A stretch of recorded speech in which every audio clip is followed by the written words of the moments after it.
बड़ी खबर आ रही है। एल्विश यादव के खिलाफ मनी लॉन्ड्रिंग का केस दर्ज हो गया है।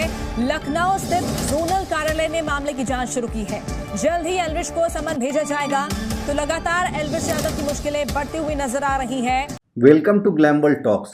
बिग बॉस OTT 2 जीतने के बाद से एल्विश यादव नॉन स्टॉप किसी न किसी प्रॉब्लम में हमेशा ही फंसे रहते हैं। आपको याद होगा कि सबसे पहले स्नेक वेनम वाला केस आया, उसके बाद फिर ये मैक्सटर्न वाला कंट्रोवर्सी हुआ, उसमें उसके ऊपर FIR हुई थी। उसके बाद एल्विश यादव अरेस्ट भी हुआ। अरेस्ट होने के बाद 1 हफ्ते जेल में भी उसको रहना पड़ा।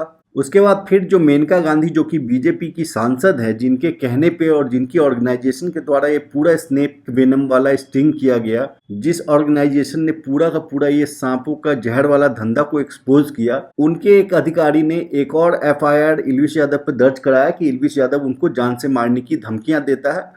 और अकॉर्डिंग टू देम उनके पास जो है एल्विश यादव की ऑडियो रिकॉर्डिंग्स, मैसेजेस, ये सारे भी प्रूफ थे। इन सारी चीज़ों से जो ये सारे FIR थे, उससे एल्विश यादव को बेल मिली। बेल मिलने के बाद वो जेल से बाहर आया।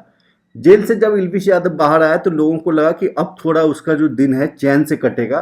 लेकिन आज ये खबर आई कि एल्विश यादव के ऊपर इन्फोर्समेंट डायरेक्टरेट यानी कि ED ने मनी लॉन्ड्रिंग का PMLA का केस दर्ज किया है। PMLA यानी कि prevention of money laundering act. और इस एक्ट के अंदर आपको पता है कि देश के अंदर बड़े बड़े पॉलिटिकल लीडर्स जो हैं वो जेल के अंदर भी बंद हैं। झारखंड के जो CM हैं हेमंत सोरेन, वो भी इसी एक्ट के अंदर में जेल के अंदर बंद हैं।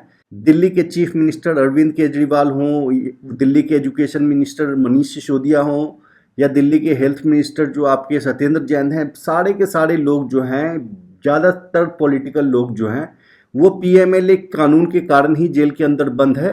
वो इसलिए क्योंकि PMLA में मोदी जी ने एक ऐसा अमेंडमेंट लेके आए थे, उस कानून को इतना उन्होंने जटिल बना दिया है कि PMLA के अंडर में आपको बेल मिलना ऑलमोस्ट इम्पॉसिबल है, जब तक कि ED खुद से ही आपको ये ना कोर्ट में कह दे कि हमें इनके बेल से कोई ऐतराज ना हो। अब जितने भी खबर आ रहे हैं, चाहे जी न्यूज़ हो, आज तक हो, सारे चैनल्स पे, उसके अकॉर्डिंगली ED ने FIR रजिस्टर कर लिया है PMLA के अंडर में एल्विश यादव को। और एल्विश यादव को जल्दी ही ED समन भेजने वाली है पूछताछ के लिए। अब ED के केस में क्या होता है, आपको पूछताछ के लिए बुलाते हैं। जब तक आपको पूछताछ के लिए बुलाते हैं तब तक तो मामला ठीक है, लेकिन एक बार ED ने आपको अरेस्ट कर लिया तो जिस तरह पहले एल्विश यादव 1 हफ्ते जेल में रहा था और वाइल्ड लाइफ प्रिवेंशन एक्ट के अंदर में उसको आराम से बेल मिल गई थी 1 हफ्ते के अंदर, अगर वो ED के केस में, मनी लॉन्ड्रिंग के केस के अंदर जेल में जाता है तो बहुत लंबा रहना पड़ सकता है। फिर उस केस में बेल मिलना ऑलमोस्ट इम्पॉसिबल है, क्योंकि ये जो नया ED का जो अमेंडमेंट है जो कि मोदी जी लेके आए थे, उसके हिसाब से एक नॉर्मल जो कानून होता है उसके अंदर ये कहा जाता है कि you are innocent till proven guilty. लेकिन नया जो ये मनी लॉन्ड्रिंग का एक्ट है, PMLA एक्ट है, उसके अंदर ये है कि you are guilty till proven innocent, और इनोसेंट प्रूव करने की जिम्मेदारी आपके ऊपर ही है। और वो आप तब प्रूव करोगे जब आपके ऊपर मुकदमा चालू होगा, और मुकदमा कब चालू होगा ये डिपेंड करता है सरकार पर। तो आपको उठाकर ED जेल के अंदर डाल सकती है, और जेल के अंदर ED कोर्ट में ये कहेगी कि हम अभी इन्वेस्टिगेट कर रहे हैं, उसके बाद हम अपना इन्वेस्टिगेशन क्लोजर करेंगे, तब मुकदमा चालू करेंगे। और उस इन्वेस्टिगेशन के नाम पर सालों तक आपको जेल में रखा जा सकता है, और आपके पास ये अपॉर्चुनिटी ही नहीं आएगी कि आप अपने आप को बेगुनाह साबित करो। आपको पता होगा कि ये मनीष सिसोदिया कितने साल भर से ज़्यादा जेल में है। आपको पता है कि सत्येंद्र जैन भी सालों से जेल के अंदर बंद हैं। अभी तक उनके केस के मुकदमा जो है स्टार्ट भी नहीं हुआ है, लेकिन वो जेल में ऑलरेडी सजा काट रहे हैं। हो सकता है कि आगे चल के वो निर्दोष साबित हो जाए, लेकिन ऑलरेडी वो जेल के अंदर काट रहे हैं। अभी आपने रिसेंटली देखा होगा कि आम आदमी पार्टी के एक और नेता संजय सिंह जो है, उनको ED के केस में बेल मिली, लेकिन आप अगर उस केस के प्रोसीडिंग को देखेंगे तो उस केस में ED ने उनके बेल को ऑब्जेक्ट नहीं किया।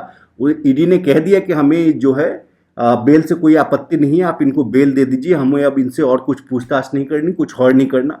तब जाकर उनको बेल मिली है। पहले कुछ और लोगों को जो ED के केसेस में बेल मिला है, वो वैसे ही लोग हैं जो लोग कि ED के लिए अप्रूवर बन गए, जैसे कि एक शरद चंद्र रेड्डी हैं, जिनको कि जो पूरा दिल्ली का शराब घोटाला है उसमें सबसे पहले उठाया गया, उनको जेल में रखा गया, उनको कहा गया कि यही मास्टरमाइंड है इस पूरे शराब घोटाले के। बाद में उन्होंने, शरद चंद्र रेड्डी ने ये कहा कि मैं अरविंद केजरीवाल दोषी है, मैं उसके खिलाफ बयान देने को तैयार हूँ। फिर ED ने उनके बेल को अपोज नहीं किया और उनको बेल मिल गई। तो इल्विश यादव को भी अगर ईडी अरेस्ट कर लेती है तो जब तक ईडी खुद न चाहे, जब तक ईडी खुद न कोर्ट में कह दे कि हमें कोई प्रॉब्लम नहीं है, आप इसको बेल दे सकते हैं, तब तक इल्विश यादव जेल में बंद रहेगा। और ये जो सिलसिला है 1 साल, 2 साल, 3 साल, 5 साल कितना भी चल सकता है। तो ये इल्विश यादव के लिए बहुत बड़ी खतरे की घंटी है। उसको क्या करना है, लीगली कैसे आगे बढ़ना है, ये उसको देखना पड़ेगा, सोचना पड़ेगा, समझना पड़ेगा। पर यहाँ पर सोचने वाली बात एक ये भी है कि आखिर इल्विश यादव के साथ ऐसा हो क्यों रहा है। एक तरफ हम देखते हैं कि बड़े बड़े करप्शन में जो एलिगेशन में लोग फंसे हुए हैं, जिन पे ईडी के करोड़ों, हजारों करोड़ के केसेस हैं, वो लोग बीजेपी ज्वाइन कर रहे हैं और उनकी जो ईडी की केसेस या तो हॉल्ट पे चली जा रही है या उनको पूरी तरह से बरी कर दिया जा रहा है। और वहीं दूसरी तरफ जो कि इल्विश यादव खुद बीजेपी के करीब माना जाता है, उसका जब वो जीत के आया था OTT 2, तो उस समय के बीजेपी के चीफ मिनिस्टर मनोहर लाल खट्टर खुद आए थे उसको फेलिसिटेट करने के लिए, उसके जो मीटअप था फैन उसमें आए थे उसको कांग्रेचुलेट करने के लिए। तो आखिर ये बीजेपी वाले अचानक से क्या इल्विश ने बिगाड़ दिया कि बीजेपी वाले जो हैं वो बीजेपी की ही गवर्नमेंट जो है इल्विश यादव के अगेंस्ट में ईडी का केस, कभी वाइल्ड लाइफ प्रोटेक्शन एक्ट का केस, बीच में NDPS की भी धाराएं लग गई थी। तो ये आखिर ऐसा क्यों हो रहा है, ये सोचने वाली बात है। आपको पता है कि इल्विश यादव ने बहुत ज़्यादा कुछ ये भी बोला था जब मेनका गांधी ने फर्स्ट टाइम स्नेक वेनम का केस उठाया था, तो इल्विश यादव ने पब्लिसिटी स्टंट है, ये है, वो है करके मेनका गांधी को टारगेट किया था। लेकिन उसके बाद भी बीजेपी ने मेनका गांधी जी को 2024 का अभी जो इलेक्शन चल रहा है उसमें उनको लोकसभा का टिकट दिया और अपना उम्मीदवार बनाया। इससे ये साबित हो जाता है कि गवर्नमेंट जो है मेनका गांधी जी के साइड है और इल्विश यादव के साइड नहीं है। तो आखिर ये क्या मामला है, क्या इल्विश यादव जो है उसको कुछ इलेक्टोरल बॉन्ड खरीद के गवर्नमेंट को डोनेट करना चाहिए था जो कि उसने नहीं किया, या मामला कुछ और है, वो तो समय आने पे पता चलेगा। या ये भी हो सकता है कि इल्विश यादव सच में जो है, आपने सुना होगा बिग बॉस 17 में मनस्वी गई थी, मनस्वी ने बताया था कि किस तरह से ये जो जोकर है वो दुबई से कारें मंगवाता है टैक्स को बचाने के लिए, पैसे सेव करने के लिए। और उसने जिस तरह से हिंट किया था मनस्वी ने, उसके अकॉर्डिंगली कुछ जो ये जोकर है इलीगल काम करता है। और मनी लॉन्ड्रिंग होता क्या है, आप ब्लैक को वाइट करने का जो आपका काम होता है ना, ब्लैक मनी को आप वाइट मनी में कन्वर्ट करते हैं, उसी को मनी लॉन्ड्रिंग कहते हैं।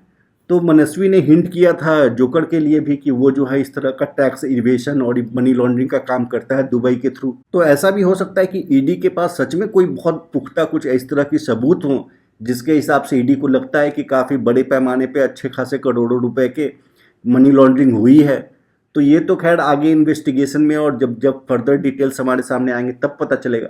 लेकिन अभी के लिए ये तो पक्का है कि इल्विश यादव की तकलीफ़ें जो है, इल्विश यादव की परेशानियाँ जो है वो काफ़ी बढ़ चुकी हैं। और अगर एक बार इल्विश यादव ईडी के केस के अंदर PMLA के अंदर अरेस्ट हो गया तो आप मान लीजिए कि लंबा अंदर रहने वाला है, कम से कम 6 महीना तो कोई नहीं रोक रहा। 6 महीना से पहले तो निकलना असंभव के समान है। जो आम आदमी पार्टी के सांसद संजय सिंह हैं वो 6 महीने के बाद निकले थे, ये बहुत अर्लीस्ट है। इससे कम में निकलना बहुत ही मुश्किल है। इससे कम में अभी ऐसा कोई एग्जाम्पल नहीं है जहाँ कि लगे कि हाँ ये तुरंत कोई आदमी निकल गया, अनलेस कि ईडी के साथ उनकी कोई डील हो गई हो और ईडी का वो अप्रूवर बन गया हो। उस केस में सिर्फ ईडी जो है उनको बेल देने में मान जाती है, अदरवाइज तो बेल मिलना बहुत मुश्किल है। तो लेट्स सी आगे इस केस में क्या होता है। जैसे भी जो भी इन्फॉर्मेशन हमारे पास आएगी हम आप तक शेयर करेंगे। तो बस आज की इस वीडियो में यही इन्फॉर्मेशन शेयर करनी थी। अगर आपको हमारा कंटेंट ठीक लगता है तो प्लीज़ आप हमारे चैनल को सब्सक्राइब कीजिए। मिलते हैं फिर अगले वीडियो में, तब तक के लिए थैंक यू।